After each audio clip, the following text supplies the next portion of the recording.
Hari demi hari rasakan kasih-Mu selalu baru di dalam hidupku. Tiada alasan untuk tak memuji-Mu. Pekerjaan-Mu nyata dalam hidupku. Hari demi hari ku rasakan kasih-Mu selalu baru di dalam hidupku.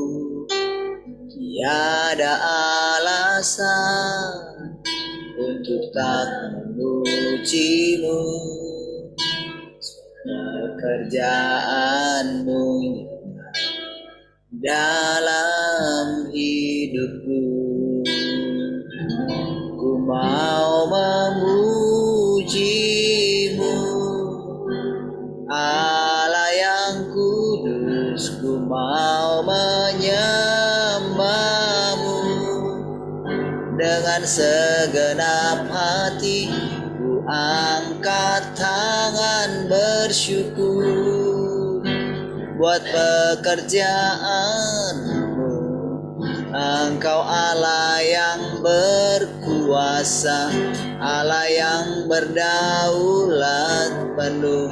Engkau Allah yang memerintah. Engkau Tuhan Allah yang maha.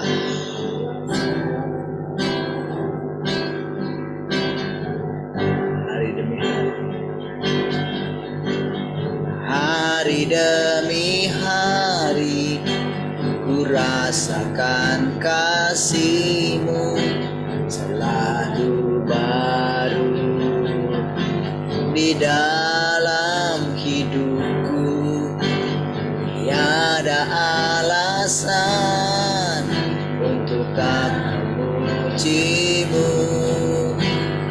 Pekerjaan-Mu dalam hidupku. Mau memuji-Mu, ku mau memuji-Mu, Allah yang kudus. Ku mau menyembah-Mu dengan segenap hati. Ku angkat tangan bersyukur buat pekerjaan. Engkau Allah yang berkuasa, yang berdaulat penuh. Engkau Allah yang memerintah. Engkau Tuhan Allah yang maha kuasa. Ku mau memuji-Mu, Allah yang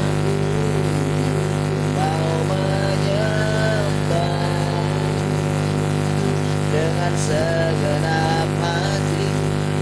Angkat tangan bersyukur buat pekerjaan. Engkau Allah yang berkuasa, Allah yang berdaulat penuh. Engkau Allah yang memerintah. Engkau Tuhan Allah yang maha kuasa. Engkau Allah yang berkuasa, Allah yang berdaulat penuh. Engkau Allah yang memerintah. Engkau Tuhan Allah yang maha kuasa.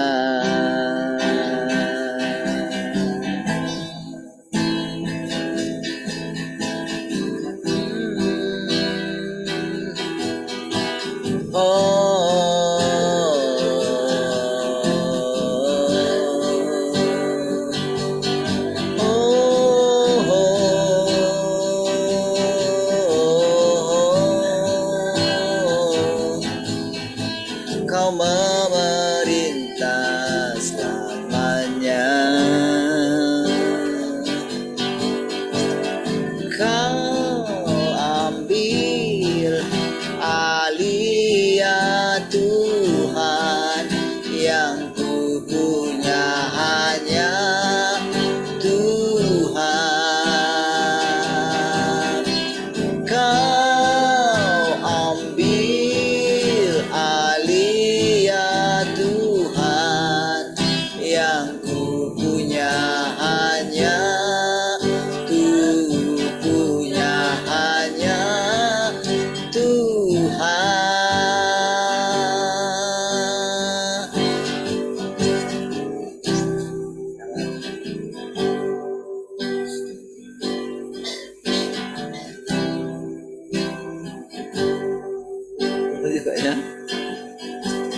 suka di matamu. Serahkan hidupku padamu. Kau bukakan jalan di lautan, mata air di padang gurun. Tiada yang suka di matamu. Ku serahkan hidupku padamu.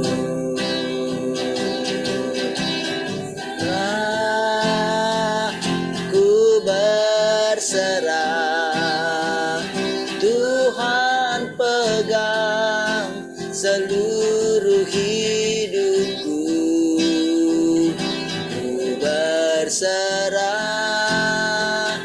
ku berserah. Ku tahu Tuhan baik bagiku. Sekali lagi dari awal. Kau bukakan jalan di lautan, mata air di padang gurun. Tiada yang suka di matamu. Ku serahkan hidupku padamu. Ku berserah, ku berserah, ku berserah. Tuhan pegang seluruh hidupku. Ku berserah, ku berserah. Ku tahu Tuhan baik bagiku. Kau ambil alih, kau ambil alih ya Tuhan. Ku punya hanya Tuhan. Kau ambil alih ya Tuhan. Yang ku punya hanya, yang ku punya hanya Tuhan.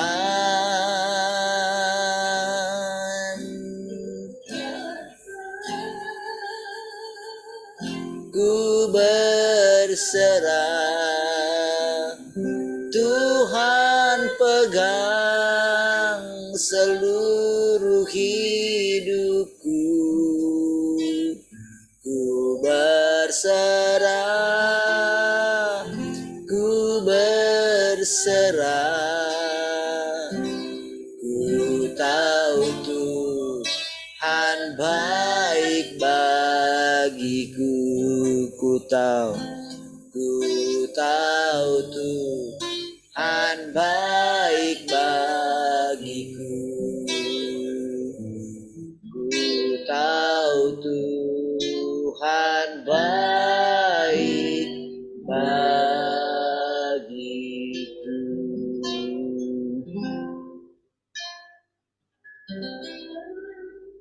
Kasih Tuhan, kami bersyukur. Kembali menyerahkan seluruh hidup kami pagi ini. Kami mau mendengarkan perkataan-perkataan-Mu Tuhan. Kiranya perkataan-perkataan-Mu itu boleh tinggal di dalam hidup kami Tuhan. Boleh terus bekerja seperti yang Kau kehendaki Tuhan. Terima kasih Tuhan, kami bersyukur. Haleluya. Semua yang mengasihi Tuhan sama-sama katakan amin. Baik Tuhan, shalom semua, selamat pagi.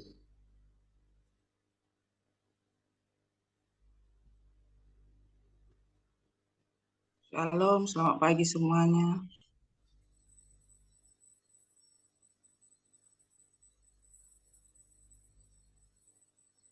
Shalom, selamat pagi semua. Shalom, selamat pagi semuanya. Halo, selamat pagi semua.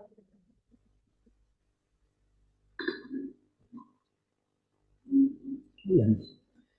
Nggak kedengaran dah. Mak ya habis nggak buka mic-nya. Itu enggak. Itu belum dibuka. Di sini masih tanda mic itu baru. Coba. Coba sekarang. Tutup lagi.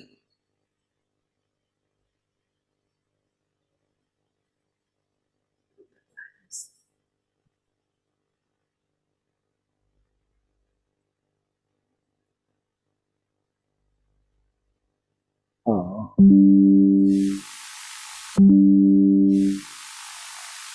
Coba sekali lagi. Oh, berarti mic-nya yang rusak di sana lah. Yalah, nggak apa-apa. Kalau HP-nya juga nggak bisa. Baik, puji Tuhan. Ada yang mau sharing pagi ini? Ada yang mau cerita?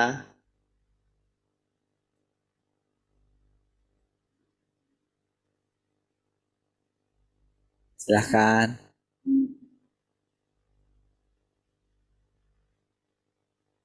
Selamat pagi Henny. Baru muncul. Pagi, Pak. Oke. Ada yang mau sharing? Mak Tian mau sharing? Mak Yabes? Tapi Mak Yabes nggak bisa mic-nya.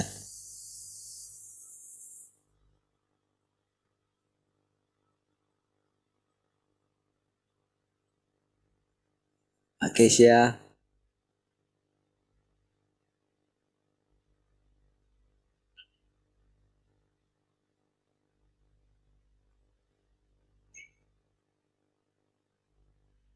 Ya. Halo, saudara.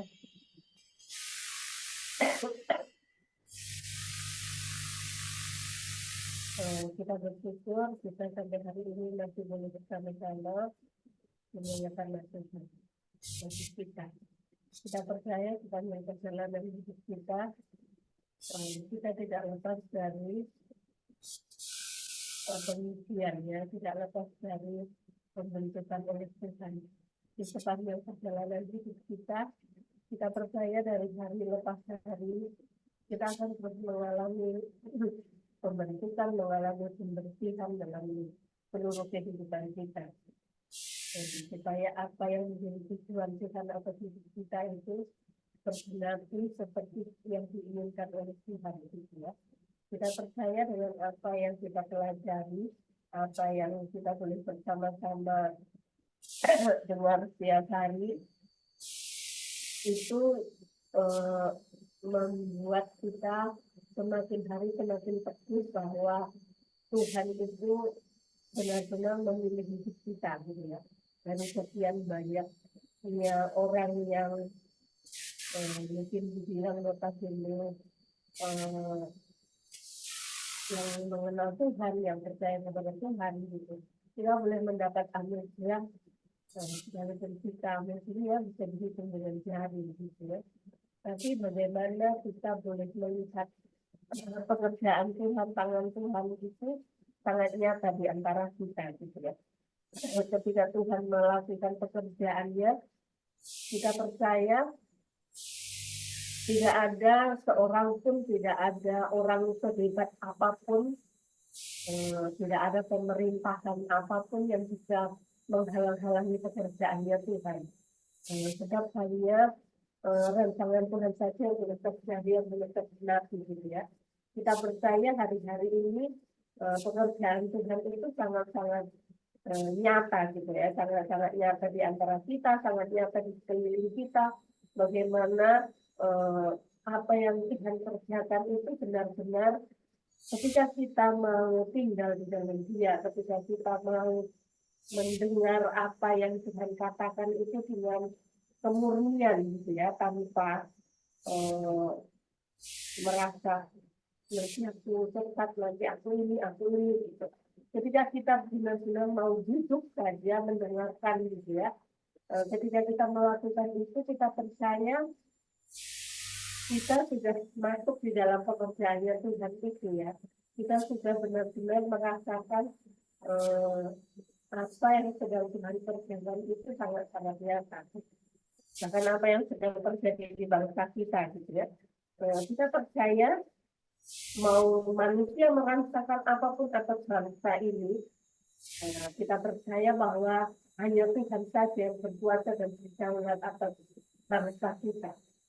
Kenapa saudara? Karena kita masih ada di bangsa ini, karena kita masih tinggal di bangsa Indonesia ini. Kita percaya bahwa apa yang Allah rancangkan atas bangsa ini itu pasti terjadi, pasti tergenapi gitu ya. Dengan apa yang dirancangkan manusia untuk kehancuran bangsa ini atau apapun juga itu, kita percaya itu semuanya tidak akan pernah terjadi. Sebab hanya rancangan Tuhan saja yang terjadi atas bangsa kita.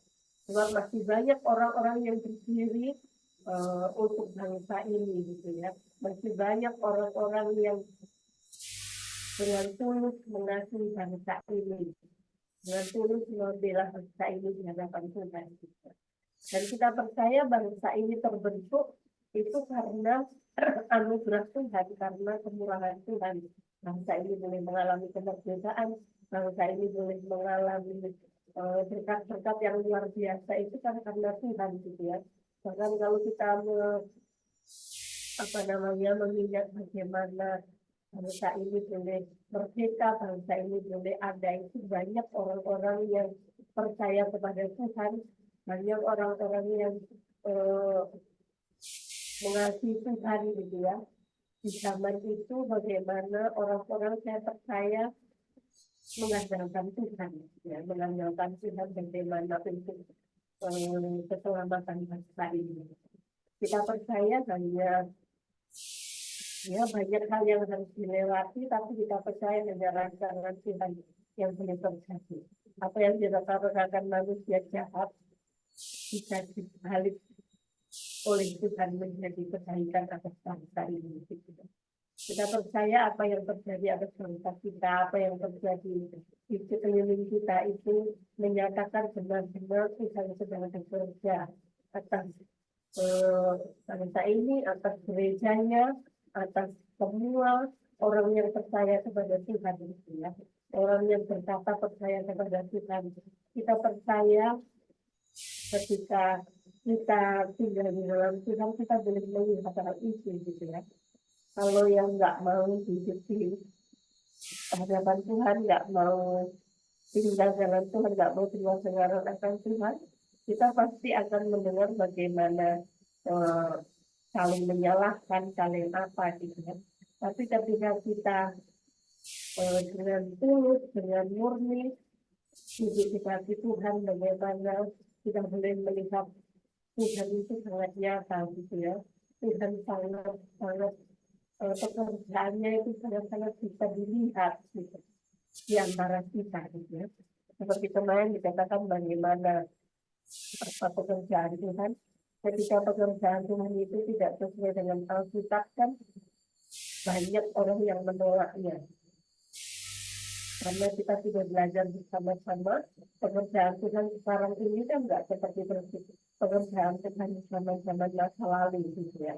Pekerjaan Tuhan waktu Tuhan datang, Tuhan lahir, Tuhan mati di atas kayu salib menebus semua umat manusia.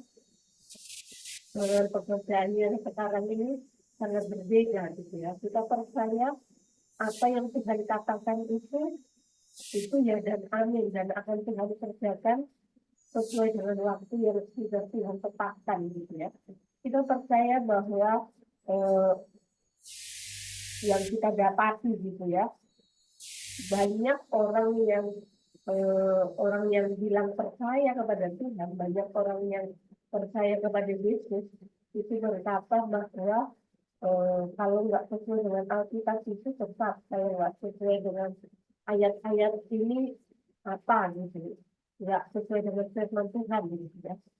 Tapi yang kita ketahui ketika kita duduk di Tuhan kan kita boleh melihat apa yang Tuhan kerjakan hari-hari ini itu sangat-sangat berbeda gitu ya, sangat-sangat eh, apa namanya, hal-hal yang baru, hal-hal yang kebenaran demi kebenaran yang selama ini ya mungkin banyak yang nggak tercatat di Alkitab ya. Saya percaya kalau semua perkataan-perkataan Tuhan, semua yang apa yang dikatakan Tuhan selama Tuhan ada di bumi di setengah tahun ini gitu ya. Bahkan itu semuanya kalau ditulis kan nggak muat, nggak ada yang buku yang bisa menampungnya. Jadi kita percaya apa yang sedang Tuhan kerjakan itu sangat-sangat nyata gitu. Kita percaya semua apa yang kita dengar itu adalah kebenaran. Dan ketika kebenaran itu datang kan memerdekakan gitu ya. Jadi ketika kita mendengar firman Tuhan, mungkin kok gitu ya gitu ya kan. Gitu kan. Kita nggak usah menyalahkan, nggak usah gimana gitu ya. Yang kita perlukan hanya diam aja, kita tanya sama Tuhan, Tuhan apa yang saya pun seperti itu gitu ya. Tuhan berapa hari ini aku eh, mendengar perkataanmu aku yang ngerti ya, gitu. Berilah aku pengertian Tuhan gitu. Terus saya lakukan seperti itu ya, entah saya di jalan, entah waktu masak, entah waktu apa gitu. Jadi kadang kalau saya nggak ngerti gitu, saya cari aktivitas ini tadi yang dibilang tadi. Untuk seperti itu. Kadang kita kan nggak tahu gitu apa yang perkataan-perkataan yang baru bagi kita gitu ya. Dan kita percaya ketika kita murni, ketika kita tulus gitu ya, Tuhan perhitungkan itu. Tuhan sendiri akan memberi pengertian bagi kita gitu ya. Dan ketika pekerjaan Tuhan itu yang terjadi hari-hari ini itu mungkin menurut manusia nggak sesuai dengan firman gitu ya, nggak sesuai dengan Alkitab, nggak sesuai dengan yang ditulis di Alkitab gitu. Ketika kita mempercayainya, ketika kita mengambilkannya apa yang Tuhan katakan itu pasti terjadi gitu ya. Karena kita percaya bahwa Tuhan itu mengerjakan pekerjaannya itu dengan cara yang apa tersembunyi gitu ya. Saya melihat bagaimana saudara apa yang sedang terjadi mungkin di kota kita gitu ya, di mana-mana kalau kita melihat di apa namanya di Facebook atau di IG atau di mana gitu di sosial media gitu ya. Ketika kita melihat itu sangat mengerikan gitu ya apa yang sedang terjadi itu membuat kita Tuhan seperti itu gitu ya. Ada yang satu keluarga lompat dari gedung itu kan kalau dipikir-pikir bisa sampai seperti itu gitu. Kadang mikir gimana apa namanya kepercayaannya kepada Tuhan bagaimana atau sudah mengalami kesesatan yang sangat sesat atau bagaimana gitu. Kadang kita mendengar seperti itu Tuhan seperti itu gitu. Yang terjadi apa pembunuhan apa segala macam gitu ya. Itu membuat kita kayak ketika kita mendengar itu kayak ada di hati gitu kan apa yang itu yang akan kami dengar yang akan terjadi. Kemarin itu kan anak kami si Kesia kan kirim gitu ya kirim apa namanya perkiraan cuaca BMKG ya itu dari teman-temannya entah dari kampusnya gitu ya keadaannya terjadi di Jawa Timur gitu kan ada hujan lebat lah ada angin lah ada apa segala macam gitu itu dia malam dia kirim udah malam gitu udah malam dia kirim gitu.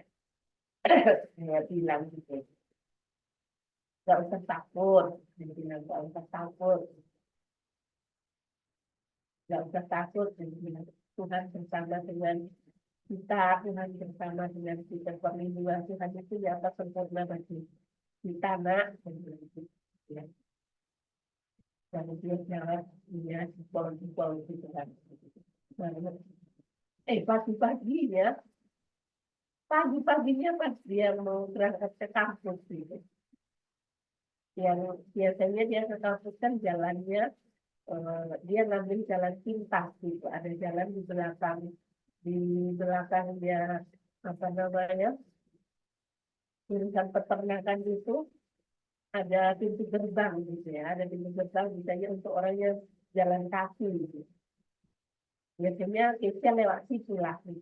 Kalau mau lewat yang jurusan teknik itu agak lumayan jauh lah jalannya. Kalau lewat situ 5 menit lebih udah nyampe jurusan situ. Dia langsung kirim gitu pas saya mau berangkat ngantar si Brian gini, mami, kenapa dia bilang, si Brian kayak kaget gitu kan, mami gitu teriak Brian dari kamar depan gitu, kenapa mami, kenapa kakak kenapa kakak ini kok nulis OMG, kenapa ini maksud kakak, dia nggak dibuka gambarnya, dia udah teriak-teriak, kayaknya kakak tutup gitu, kayaknya kakak terkejut. Ya apa yang dikirim kakak itu kamu buka, saya bilang, nggak tahu ini gitu. Tapi waktu saya dengar itu, saya biasa aja gitu. Biasanya kalau saya dengar gitu kan kayak, kenapa ya kayak gitu ya, kayak gitu. Waktu saya dengar itu kayak, kenapa? Sebenarnya kok nggak kayak biasa ya responnya gitu. Coba ambil HP mami, Brian gitu. Baru saya ambillah HP. Itu sudah mau berangkat, ya sudah mau berangkat sekolah sih saya. Baru saya lihat gitu. Biasanya kalau kayak gitu, udah lah, nanti adalah sudah jam berapa ini? Biasanya masih saya buka, saya lihat gitu. Tuh, pas di pintu gerbang yang biasa dia masuk itu, bisa-bisanya tumbang pohon sebesar itu gitu. Pas menghalangi pintu gerbang itu, pohon yang besar, sangat besar kayak pohon di depan kita sini gitu, besarnya kayaknya segitu. Bisa tumbang di jalan yang biasa dia lewat itu gitu. Saya langsung gini sepanjang jalannya tersidrain itu. Baru semalam anaknya kirim apa namanya perkiraan cuaca di Jawa Timur itu. Ini di pagi udah langsung ada pohon tumbang itu kayak gitu. Jadi waktu kayak gitu saya bilang ya ini harus tenang, harus apa gitu kan. Kita ketakutan gitu kan. Tapi pastikan ada deg-degan gitu kan.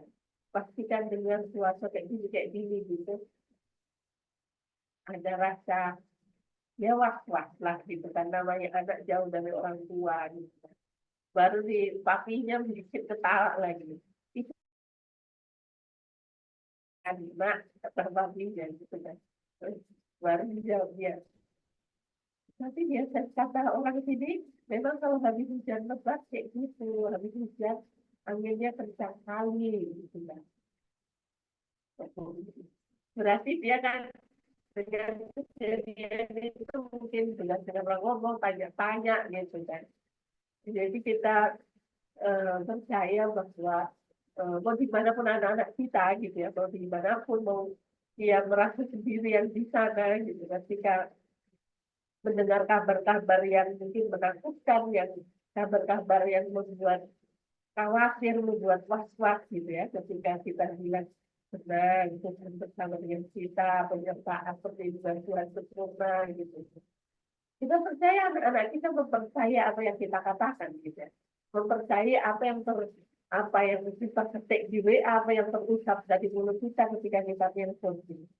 Jadi seperti itu, ya Tuhan, ketika kita mendengar perkataan Tuhan itu tanpa nanti kayak mana tanpa itu tulus saja bekerja, murni aja tanpa bela-bela apapun.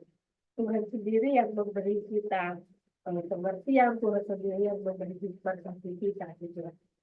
Sebab akan banyak hal-hal yang mungkin tidak tercipta yang akan terjadi di depan mata kita, yang terjadi di sekeliling kita gitu ya.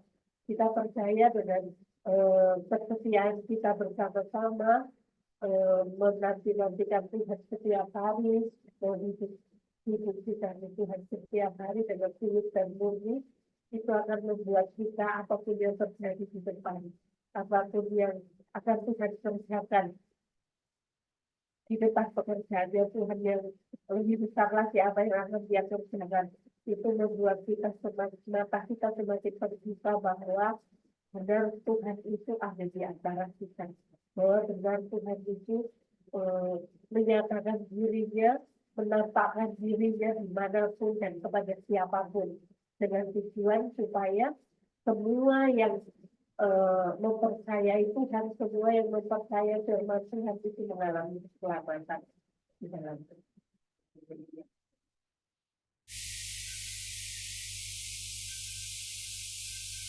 Baik, Tuhan.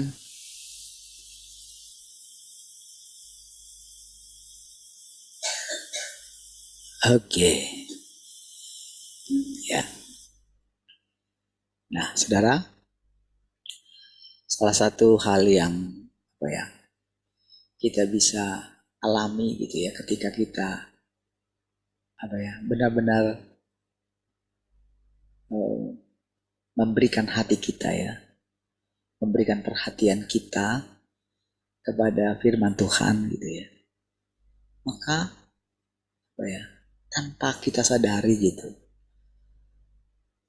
Tuhan memberikan Tuhan menampakkan dirinya. Jadi menampakkan diri itu melalui apa yang kita alami setiap hari gitu. Jadi arti menampakkan diri itu bukan kita melihat Tuhan, bukan itu sebetulnya arti ininya.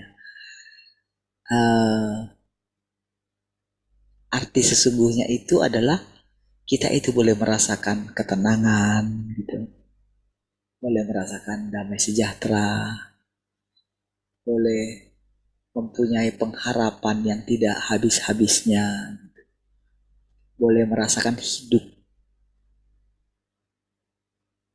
Padahal kita belum melakukan apa-apa mungkin. Kalau mungkin ya masih sama saja gitu. Tapi dengan kita memberikan perhatian kita mendengarkan firman Tuhan ini,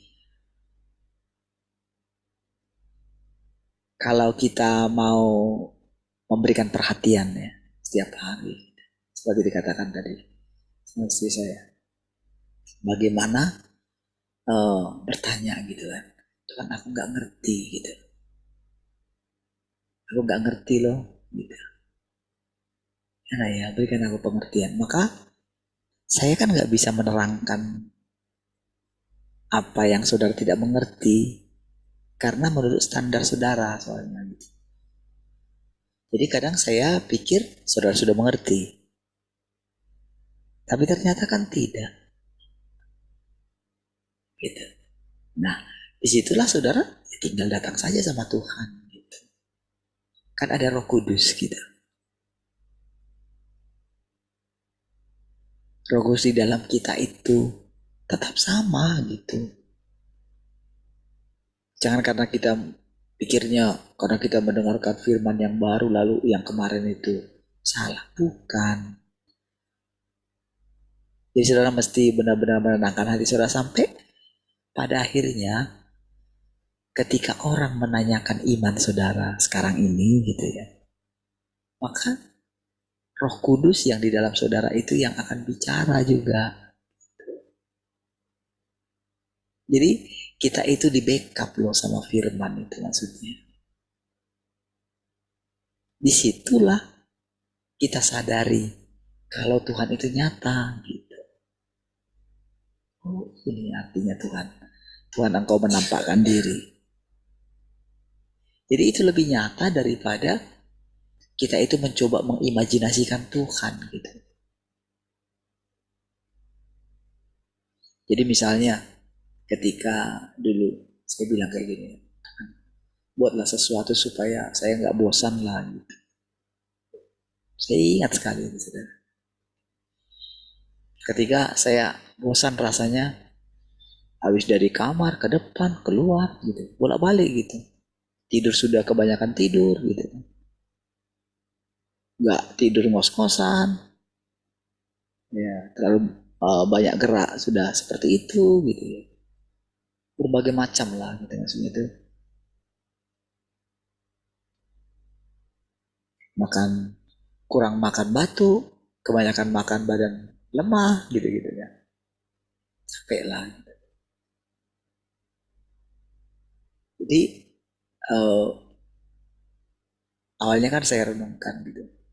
Kenapa sih harus ngalami kayak gini? Kenapa sih harus sakit kan? Apa untungnya bagi Tuhan saya sakit kan gitu. Setelah saya sudah minta ampun gitu kan misalnya. Gitu. Nah, tapi ya dalam keadaan seperti itu kan Tuhan kayak diam gitu. Dengan banyaknya pertanyaan gitu.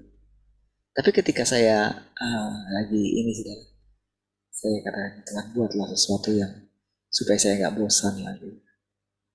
Saya benar-benar merasakan itu. Saya seperti dipegang pundak saya dari belakang, seperti ada yang pegang gitu. Itu benar-benar satu pengalaman dan ya saya boleh merasakan hadirat Tuhan lah. Gitu. Saya nangis, saya masuk kamar gitu ya. Itu yang saya pernah cerita sama saudara. Nah, tapi Tuhan tidak mau saya bergantung dengan pengalaman itu gitu.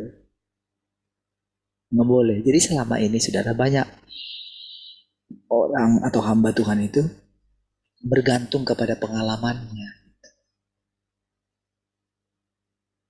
Makanya nanti akan tiba saatnya saudara.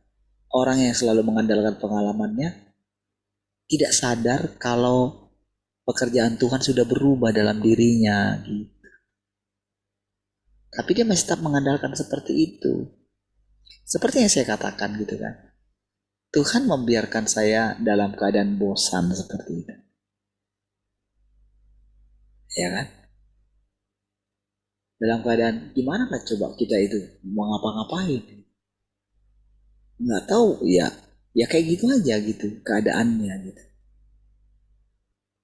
Kan itu memang ya membosankan lah gitu. Hari, 2 hari, 3 hari, seminggu, lama juga saudara. Sampai saudara, apa ya?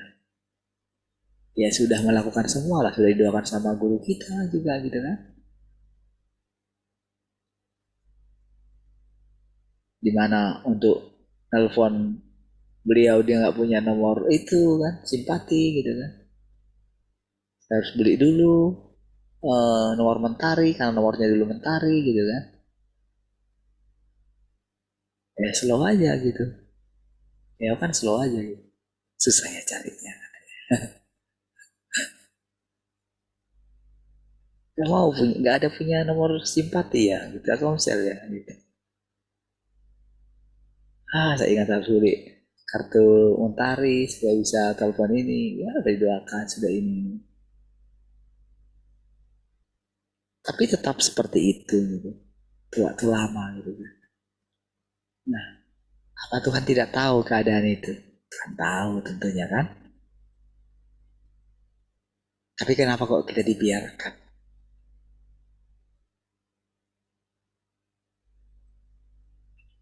Nah, saudara, ada pertanyaan-pertanyaan di dalam diri kita itu, saudara, yang hanya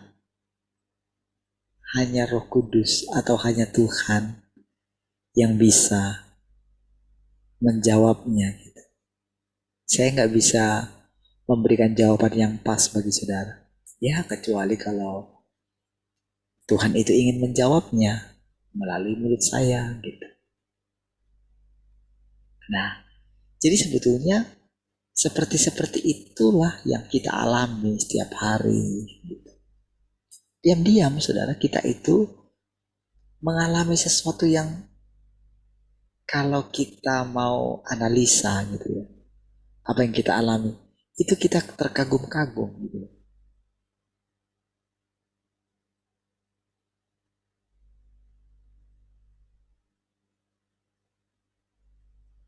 Jadi pekerjaan kita secara fisik pun gitu,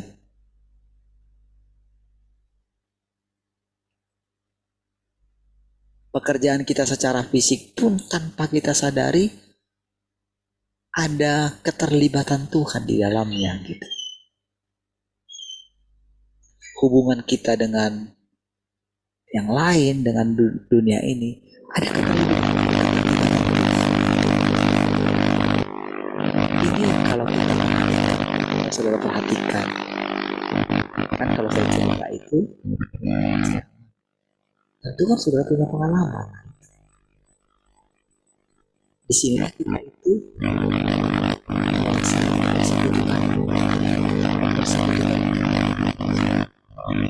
memperbincangkannya. Bersekutu itu artinya kan menyatu. Jadi bersekutu itu artinya menyatukan pandangan kita lewat pengalaman kita, lewat pemahaman kita. Nah, ketika terjadi kesatuan, ada angin lagi. Oke, coba saya ini ya, sebentar ya.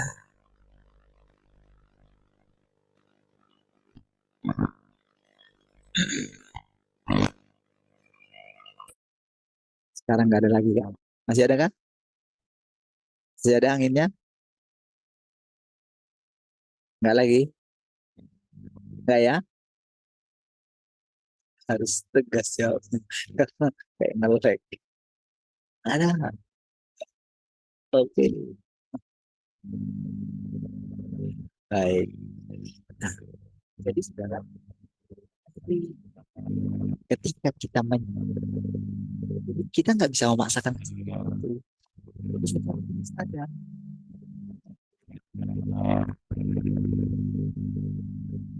Jangan nanti tiba-tiba seorang itu dilahap awalnya itu saudara karena apa ya? Ada yang nggak pas di hatinya dengan yang dia dengarkan. Padahal bukan karena itu bukan kebohongan.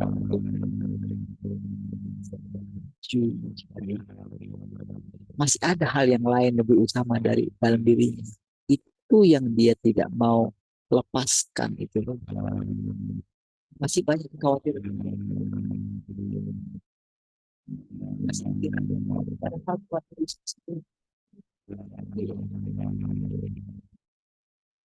Jadi ketika kita memasuki areanya Tuhan,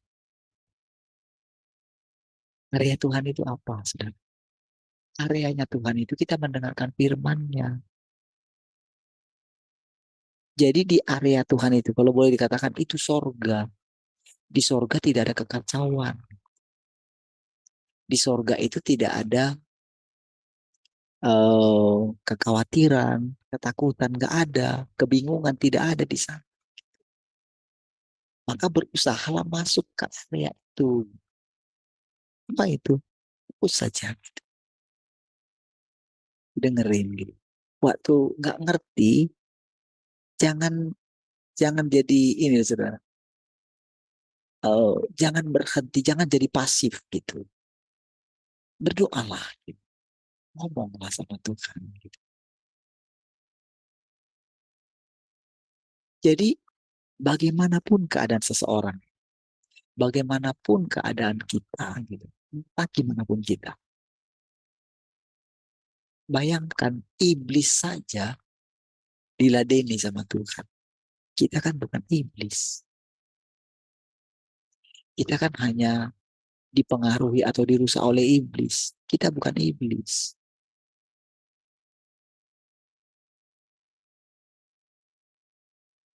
Kita hanya dirusak oleh dia. Iblis saja yang sudah kayak gitu aja diladenin Tuhan bicara. Apalagi kita. Jadi kalau dia murka, murkanya itu bukan sama kita. Cuman karena kita ikut-ikutan sepakat dengan apa yang dikatakan iblis, maka kita ikut kena murkanya. Itu kebenaran. Kalau bagi kita, saudara, ya, Tuhan itu adalah kasih. Dia sangat mengasihi kita, saudara. Nggak bisa enggak. Kenapa? Ya karena memang kita itu diciptakan itu awalnya. Jadi ketika disebut nama manusia, kita itu adalah ciptaannya, adalah bagian dari dirinya. Belum karena kita itu bertobat, menyembah Tuhan. Enggak ada hubungannya dengan itu semua. Enggak ada. Jadi dia nggak pernah mainkan kita nyembah-nyembah dia kayak ini. Enggak. Tuhan tuh nggak kayak gitu. Sama seperti kita lah. Kita kan jengkel dengan orang yang menjilat sama kita kan. Nampaknya di depan kita baik gitu. Rasanya hormat gitu. Tapi di luar tidak begitu gitu. Pasti kita jengkel kan. Sama Tuhan juga begitu. Nampaknya orang itu beribadah. Tapi hanya di mulutnya aja. Pada kehidupan sehari-hari. Dia tidak memiliki takut akan Tuhan. Hanya di gereja aja dia nampaknya. Ya 2 jam itu bisa ini. Bisa menutupi dirinya. Tapi dalam kehidupan sehari-hari dia nggak bertobat. Tetap dia kejam sama bawahannya. Misalnya. Tetap dia cara pandang dia terhadap orang orang lain. Dia menganggap dirinya lebih baik lah. Kadang-kadang kata-katanya kejam lagi gitu. Jadi itu justru sangat dibenci sama Tuhan. Biar sekalian kamu gak usah datang ke sini. Kira-kira begitu. Aku muak dengan kata-kata yang manis dari mulutmu gitu. Iya. Jadi manusia yang bisa ngomong seperti itu. Tuhan yang menjadi manusia yang bisa ngomong kayak gitu. Jadi kalau dikatakan Tuhan datang sekali lagi, kedua kali. Jadi itu dia akan menggoncangkan semua tatanan keagamaan. Itu yang sedang dibongkar bangkir dari hidup kita. Kita mesti perlahan memberikan perhatian kita. Jadi mau tidak mau kita itu mesti memiliki hubungan dengan dia. Tidak hanya merasakan eh, penyertaan dia gitu. Seperti yang tadi dikatakan gitu. Bagaimana kita bisa tenang ketika kita nggak bersama dengan anak-anak kita gitu. Ketika mereka ada rasanya kalau mau ini saudara kalau mau nasihati atau apa gitu ya. Kadang-kadang kan sulit ya.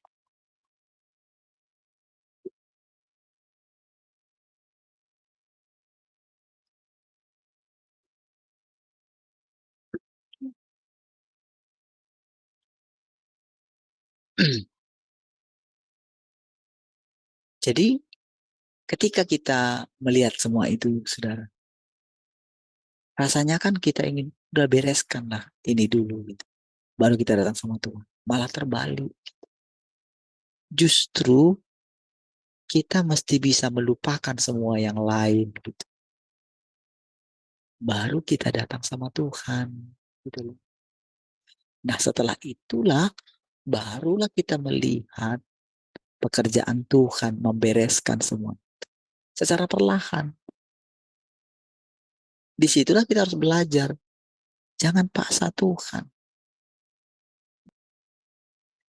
Ada satu perkataan dari firman Tuhan ini. Kalau dalam Yakobus bilang begini, iman tanpa perbuatan adalah mati katanya kan. Tapi dalam firman Tuhan dibilang, yang kubutuhkan bukan perbuatanmu, tapi imanmu. Cobalah. Itu kan rasanya kan kayak bertentangan kan. Padahal dalam kitab Yakobus itu seolah-olah yang terutama itu perbuatan. Kamu mesti tunjukkan lewat perbuatanmu. Kan orang jadi berusaha untuk menyatakan imannya melalui perbuatannya. Padahal ketika orang punya perbuatan, ya perbuatan yang baik, dia tidak sadar kalau perbuatan yang baik itu telah membuat dia menjadi target daripada si jahat, supaya dia tidak menjadi kesaksian. Karena kalau orang itu tidak punya kesaksian, orang itu akan lemah. Karena dia punya pemahaman yang keliru, si orang tadi yang saya katakan tadi. Rata-rata manusia masih begitu. Orang percaya yang paling saleh ya seperti itu gitu pemahamannya.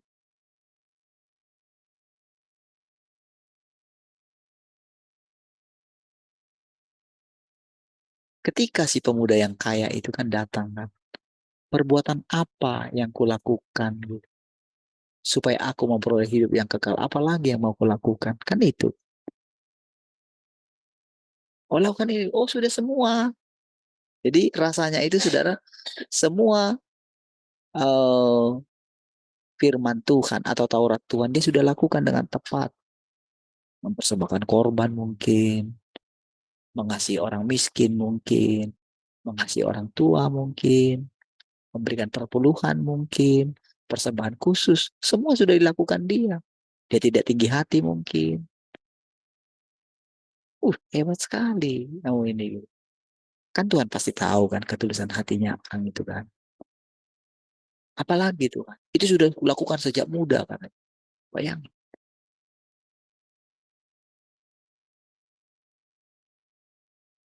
Jadi Ayub pun demikian kan. Ayub sangat ketat terhadap hidupnya gitu. Dia boleh menjaganya gitu. Sehingga dia disebut dengan saleh gitu.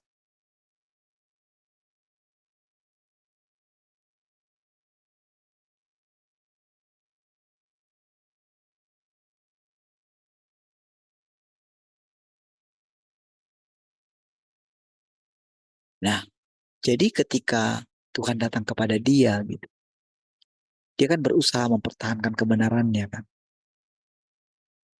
Tuhan tahu itu semua, saudara. Dia melakukan itu, makanya dia puji gitu. Dia dapat iblis lagi Tuhan puji. Tak ada orang seperti dia. Ya, Ayub tidak mendengarkan itu. Tapi kesaksian hidupnya membuktikannya. Itulah orang yang mengutamakan perbuatan.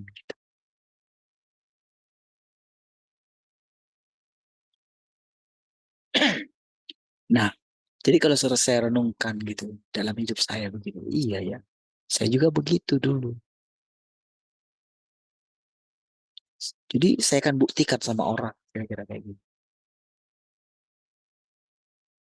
Saya akan buktikan sama pemimpin saya, bahwa saya benar-benar mengasihi Tuhan. Jadi setelah mengalami proses yang panjang setiap hari gitu, mau tidak mau saudara, saya mesti belajar dari segala pengalaman hidup saya. Jadi ketika firman Tuhan saya dengarkan hari ini, saya kan berani mendengarkannya gitu. Walaupun nampaknya seperti dikatakan tadi tidak sesuai. Karena sebetulnya kalau kita mau jujur, banyak juga kontradiksi sebetulnya dalam Alkitab kok.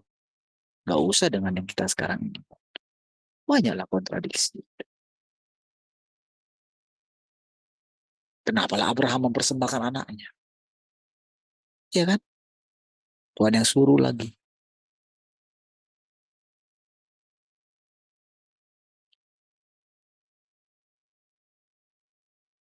Bagaimana dengan mempersembahkan anak perempuannya itu gitu?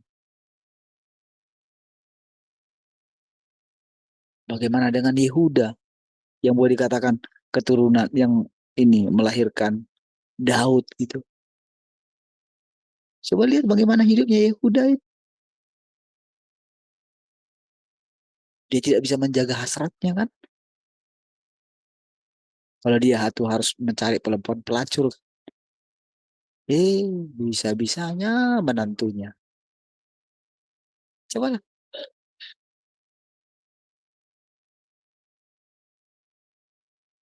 Itu keturunan dari situ loh, saudara. Jadi kan sebetulnya kalau kita perhatikan, sebetulnya banyak kontradiksi gitu. Jadi ketika kita mendengarkan firman yang baru ini gitu, aku tidak membutuhkan perbuatan, tapi imanmu katanya gitu. Iman itu saudara, sesuatu yang tidak masuk akal saudara. Misalnya saudara, ketika kita berbicara, Tuhan sudah datang kedua kali. Coba saudara bilang sama orang lain gitu. Mereka pasti akan nanya, di mana Tuhan itu? Siapa dia? Pasti seperti itu loh, Pak. Mereka akan itu saudara.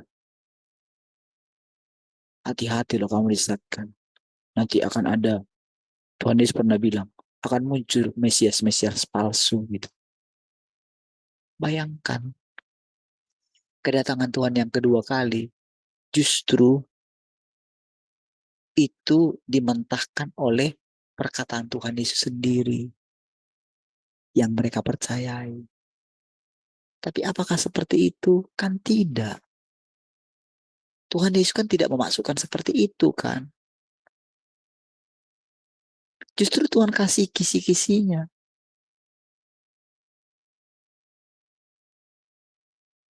Dia mengatakan kalau anak manusia itu datang, kalau anak manusia itu datang, kalau anak manusia datang, dia akan ditolak oleh generasi ini. Kan katanya begitu, saudara.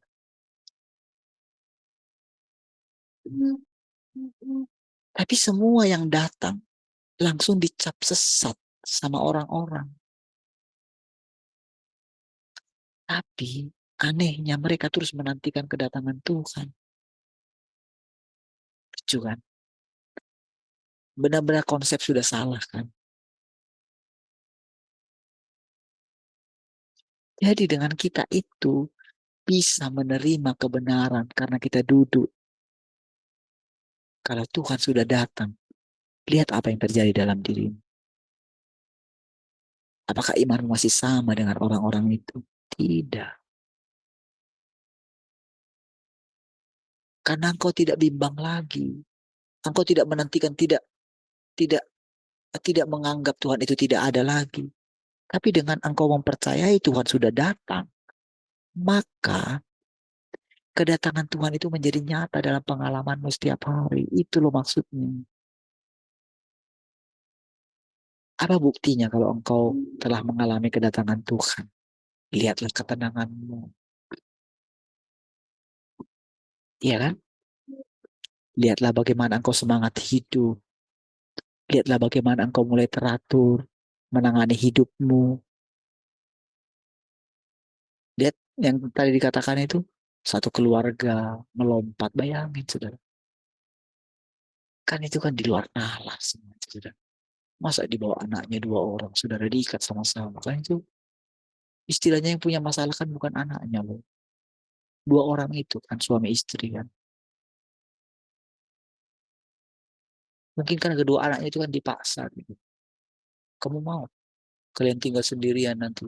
Kami sudah mati gitu. Kamu mau? Nanti gimana lah? Kamu bisa makan gimana? Nanti gimana kalau kamu nanti seluruh hutang hutang kami ditimpakan sama kalian? Kamu mampu membayarnya? Kamu siap di penjara?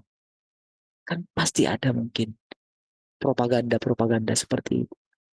Sesat sekali kan. Padahal kan kalau mereka juga seperti, berarti kan mereka sebetulnya kaya juga kan. Iya kan? Bayangkan mereka benar-benar mempersiapkan ya naik mobil. Kan dilihat CCTV semua.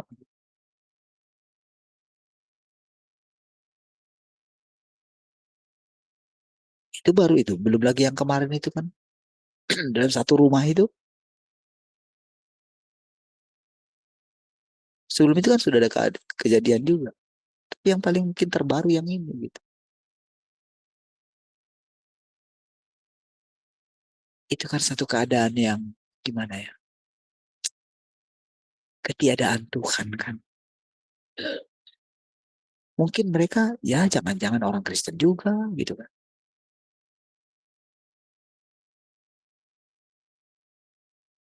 Tapi kalau saudara pikir, hamba Tuhan tidak banyak hamba Tuhan yang mengalami hal seperti itu. Sudah nggak ada lagi hidupnya. Dia itu hanya begini aja saudara. Hanya menunjukkan sikap kayak kayak punya iman di hadapan jemaatnya. Tapi dia rapuh sekali. Karena apa? Mereka hidup dalam kebimbangan seperti orang Yahudi. Seperti Yohanes Pembaptis. Sampai kapan engkau membuat kami hidup dalam kebimbangan, katanya. Engkaukah itu yang kami nantikan? Atau kami masih menunggu yang lain? Lalu Tuhan jawab, apa? Lihatlah, kasih tahu sama dia.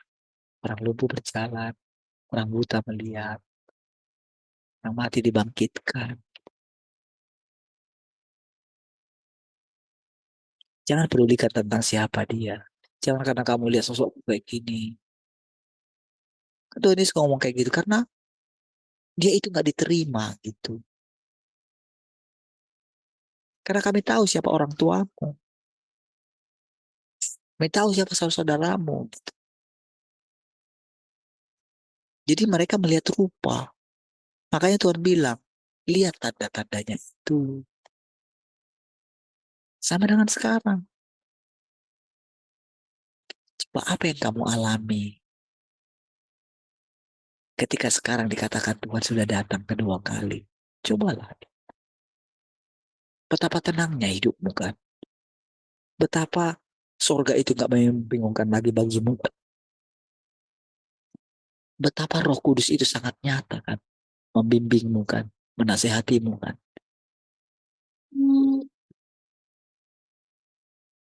Coba lihat.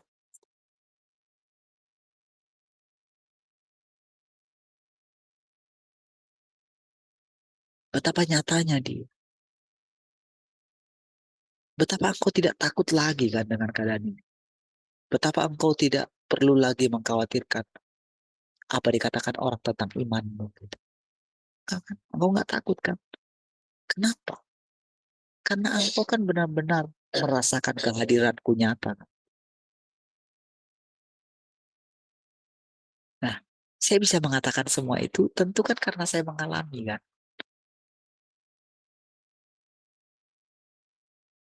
Kalau nggak mengalami, apa yang mau saya ceritakan sama saudara?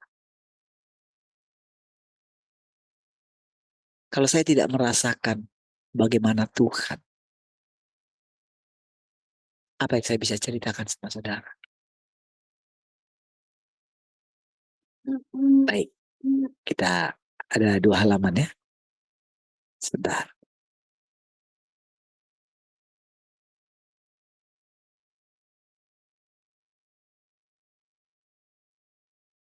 Saya langsung selesai nih ya. Dalam 5 menit. Dunia batin manusia begitu berbahaya. Mereka takut kehilangan bukan hanya hari esok, melainkan juga hari kemarin. Sangat takut menyinggung baik iblis maupun Tuhan zaman sekarang. Yang tampaknya ada, tetapi belum ada. Karena orang telah gagal mengembangkan pemikiran dan moralitas mereka dengan benar. Mereka sangat kurang dalam kemampuan mereka untuk membedakan. Dan mereka sama sekali tidak bisa mengetahui apakah pekerjaan zaman sekarang ini adalah pekerjaan Tuhan. Nah, jadi kekurangan banyak kita itu adalah kita nggak bisa mengembangkan pemikiran kita ini loh. Sampai kita itu punya satu pemahaman yang baru gitu.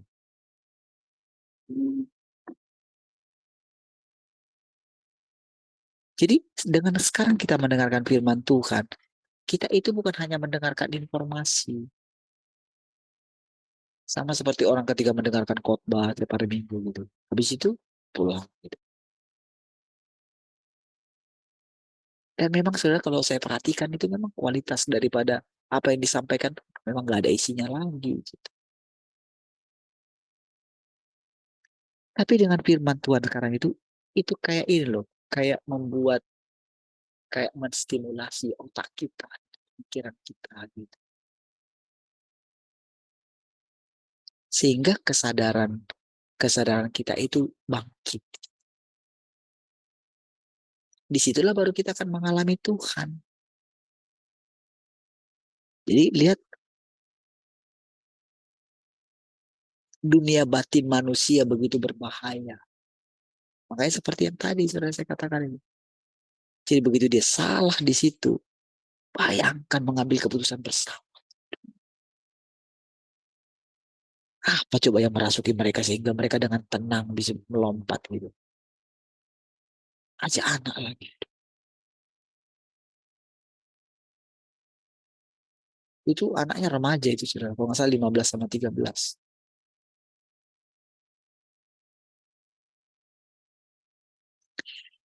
Mungkin karena begitu mendalamnya pemikiran feodal dan tahayul. Mereka sudah lama menempatkan tahayul dan kebenaran Tuhan dan berhala dalam kategori yang sama. Tidak punya kepedulian untuk membedakan kedua hal tersebut. Dan sepertinya tak mampu membedakan dengan jelas meskipun sudah memeras otak.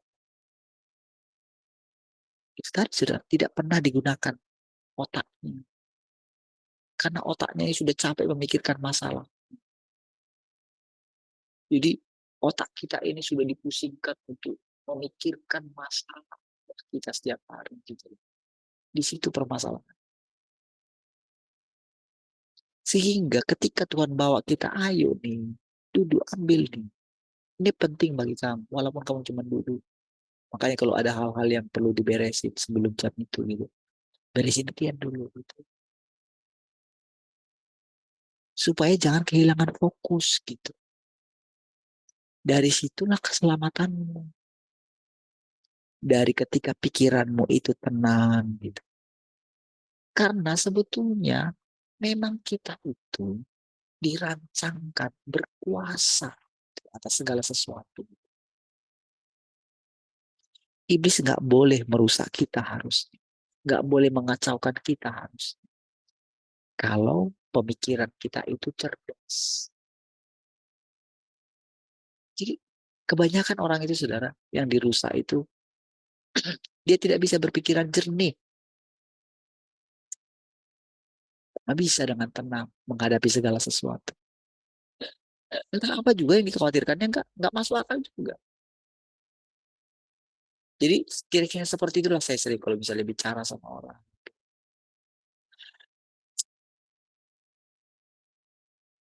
Itulah sebabnya manusia berhenti di jalur mereka dan tidak lagi bergerak maju. Semua masalah ini muncul dari kurangnya pendidikan ideologi yang tepat yang menciptakan kesulitan besar bagi jalan masuk mereka. Akibatnya, orang tidak pernah merasa tertarik dengan pekerjaan Tuhan yang benar, tetapi tetap ngotot berpegang pada pekerjaan manusia. Misalnya yang orang-orang yang mereka pandang sebagai tokoh besar, seolah-olah mereka sudah dicap oleh orang yang tersohor tadi, saudara. Bukankah hal-hal ini adalah topik yang terbaru yang harus manusia masuki? Ya, catatan kakinya tetap ngotot digunakan sebagai ol-olokan. Iya, betul. Rasa ini menunjukkan bahwa orang keras kepala dan bersikeras memegang teguh hal yang ketinggalan zaman dan tidak mau melepaskan. Seperti itu, saudara. Padahal jelas-jelas, saudara, pemahamannya itu sudah salah. Sudah membuktikan keadaannya seperti itu. Sebetulnya gampang sekali loh melihat keadaan seseorang kalau orang itu ini, saudara. Kan dia bisa lihat keadaannya sendiri. Dia yang tahu permasalahannya sendiri, saudara. Orang itu tahu sendiri. Jadi dengan datangnya firman Tuhan yang sekarang ini sebetulnya sudah gamblang sekali. Gitu. Saudara, kalau saya memperhatikan kesabaran Tuhan, ya ketekunan Tuhan membimbing kita, membimbing saya, itu saya kagum sekali, saudara. Tapi dari mana lahir kekaguman itu, saudara? Karena itu tadi, kita menjalin hubungan dengan Tuhan. Kita berbicara dengan Dia, kita berdoa kepada Dia. Maka apa yang kita percayai, itu semakin hari semakin nyata, gitu. Semakin meningkat. Ya kalau saya perhatikan bagaimana saya terus bisa berbicara kepada saudara, walaupun tantangannya banyak. Banyaklah tantangan yang saya alami. Apalagi kalau misalnya mengatakan kalau Tuhan bicara gitu. Sementara saya tahu mulut saya yang bicara, pikiran saya yang bicara. Saya menyampaikan apa yang ada di pikiran saya. Nanti baru saya doa lagi. Nanti saya baru ikutin lagi. Oh ini maksudnya. Ini maksudnya. Tuhan itu sabar sekali membimbing. Dia menaklukkan pikiran saya. Kadang-kadang saudara kalau misalnya saya lihat diri saya, kadang-kadang saya lemah. Gak bisa bicara sama saudara. Tetapi saudara, Tuhan itu saudara, apa namanya, menuntun saya supaya saya berani membuka mulut saya. Karena dari situlah kehidupannya. Dari firman yang keluar dari mulut kita inilah, kita itu memperoleh kekuatan. Makanya ketika saudara berani bicara, cerita gitu, lihat nanti saudara, pemahaman saudara makin lama makin cepat gitu. Itulah artinya mengakui Tuhan dalam hidup kita. Lewat kita bicara. Jadi kalau kita itu salah gitu, ya memang itu kodrat kita, sudah dirusak oleh iblis. Tapi jangan biarkan keadaan itu berlanjut, berlarut-larut gitu. Rendahkanlah hatimu dengan mendengarkan dia setiap hari. Bersekutu dengan dia. Berdoa kepadanya. Baik, Tuhan, mari kita berdoa. Makasih Tuhan, bersyukur pagi hari ini. Terpujilah Tuhan selama-lamanya. Haleluya, sama-sama katakan. Amin.